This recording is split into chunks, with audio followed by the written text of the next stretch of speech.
দক্ষিণ আফ্রিকার বিপক্ষে আগে কখনো টি-20তে জয় পাওয়া হয়নি বাংলাদেশের। পরাজয় এসেছে একেবারে তীরে গিয়ে ৪ রানের ব্যবধানে। ম্যাচটিতে ছিল শেষ দিকে বিতর্কিত আম্পায়ারিংয়ের ছাপ। এদিন বাংলাদেশ ইনিংসের ১৭তম ওভারের দ্বিতীয় বলে ওটনিয়েল বার্টম্যানের বল মাহমুদুল্লাহ রিয়াদের প্যাডে লেগে বাউন্ডারি পার হয়ে যায়। এর আগেই সেই বলে এলবিডব্লিউর আবেদন হলে আম্পায়ার স্যাম নগাজস্কি তাতে সাড়া দেওয়ায় সেই ৪ পাওয়া হয়নি। ওই রানেই হারতে হয়েছে টাইগারদের।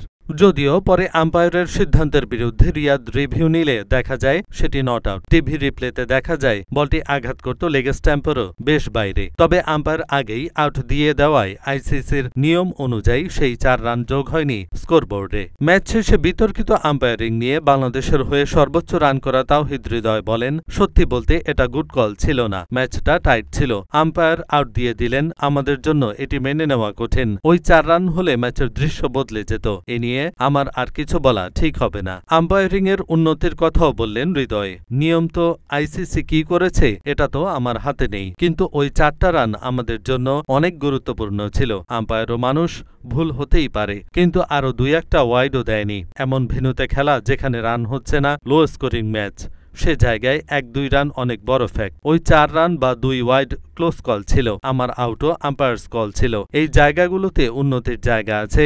আইসিসির নিয়ম আমাদের হাতে নেই। এহসানুল হক, ঢাকা পোস্ট।